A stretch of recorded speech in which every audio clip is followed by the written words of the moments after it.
जिस हिसाब से गुजरात का जो खेडूत समाज है उसकी जमीनें लुटी जा रही है, उसको भाव यहाँ पर नहीं मिलता, वो आंदोलन करता है तो जेलों में डाला जाता है कि हम एमएसपी पे अगर हमारी सरकार आएगी तो गारंटी कानून बनेगा। ये रिकमेंडेशन उनकी थी और ये भी उनका ये स्पीच इसी जगह से उन्होंने स्पीच दी। ये दिया कि जो लागत किसान की आएगी वो बीज की आएगी, खाद की आएगी, दवाई की आएगी, उसकी लागत आएगी तो उस पर 50% हम जोड़कर उसका मुनाफा किसानों को दिया जाएगा। 4 महीने से ज्यादा किसानों को हो गए, जो खेडूत समाज है उसको 4 महीने से ज्यादा हो गए। तो यहाँ के भी गुजरात का भी खेडूत समाज से है कि वे दिल्ली आए, आंदोलन का हिस्सा बने और अपने यहाँ पे भी आंदोलन की शुरुआत करें। जिस हिसाब से गुजरात का जो खेडूत समाज है उसकी जमीनें लुटी जा रही है, उसको भाव यहाँ पर नहीं मिलता, वो आंदोलन करता है तो जेलों में डाला जाता है। दिल्ली में एक बड़ा आंदोलन चल रहा है, 3 कानून भारत सरकार लेकर आई है, उससे खेडूत समाज का पूरे देश का नुकसान होगा। एमएसपी पे कानून नहीं है, उसकी कानूनन गारंटी दे।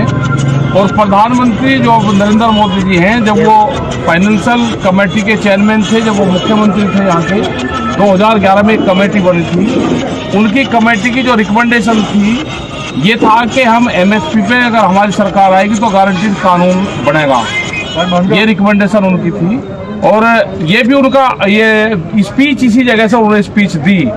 ये दिया कि जो लागत किसान की आएगी वो बीज की आएगी, खाद की आएगी, दवाई की आएगी, उसकी लागत आएगी तो उस पर 50% हम जोड़कर उसका मुनाफा किसान को दिया जाएगा।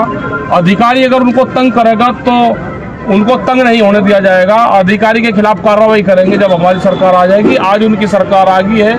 जो उन्होंने यहाँ पे कहा था, जब बारडोली से जो कहा यहाँ पे सरदार पटेल की कर्मस्थली से कहा, उस बात को आज बंद है। आज वे देश के प्रधानमंत्री है, इसलिए हम यहाँ पाए कि जो उनकी पुरानी स्पीच है वे आप सुनो, जो उन्होंने कहा उस पर काम करें। आज पूरे देश के जमीनों को बेचने का काम कर रहे हैं, आज पूरे देश के संस्थानों को बेचने का काम कर रहे हैं।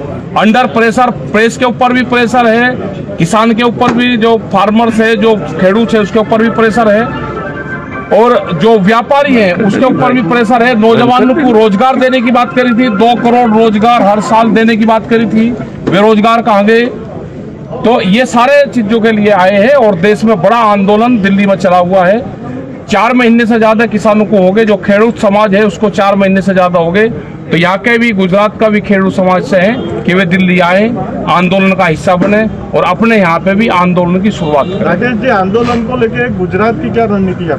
रणनीति है कि यहाँ को जो खेडूत समाज है इसको जागृत करेंगे और ये खेडूत समाज झंडा लेके दिल्ली की तरफ को चलेगा। ये छुप कर नहीं चलने का, ये तो आंदोलनकारी स्थल है। छुप कर कैसे जाएगा कि ये वहां से आबू रोड से बैठता है छुप के, पुलिस का जो प्रेशर है वो यहाँ पे है। अगर कोई यहाँ पे माला डालने आ रहा है तो पुलिस उसको जाकर दबोचती है।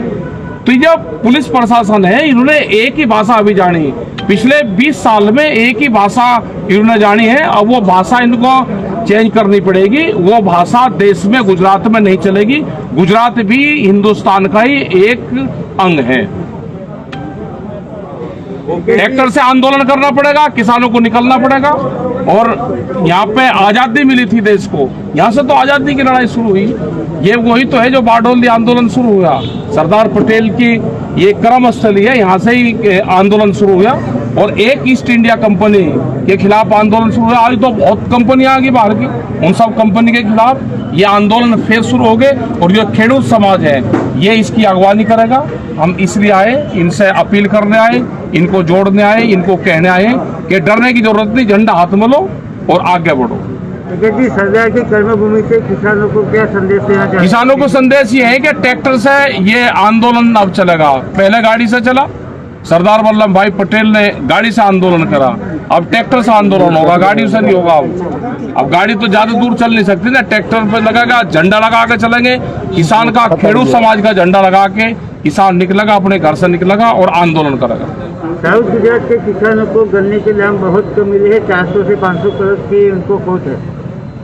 कम मिल रहा है गन्ना, किसान का रेट वो है कम है पूर्ण रूप से और ये रेट बढ़ना चाहिए। 2022 में आमदनी दुगनी करना चाहती है तो पूछना पड़ेगा ना, आमदनी दुगनी का कौन सा फार्मूला है? लागत बढ़ गई, फसलें कम रेट पे बिक रही, और आमदनी दुगनी होगी। वो जो मैथ का टीचर है उससे हमको भी तो मिलना है ना, कहाँ है रहता है। किसान एकजुट नहीं हो पा रहे हैं सर। हो जाएगा, एकजुट हो जाएगा, धीरे धीरे बढ़ता है। एकजुट होगा। आज यहाँ पे आए हैं तो आंदोलन की शुरुआत होगी और खेडूत समाज एकजुट होगा, आंदोलन करेगा, किसानी का झंडा लगाकर आंदोलन करेगा। Okay, thank you. Thank you.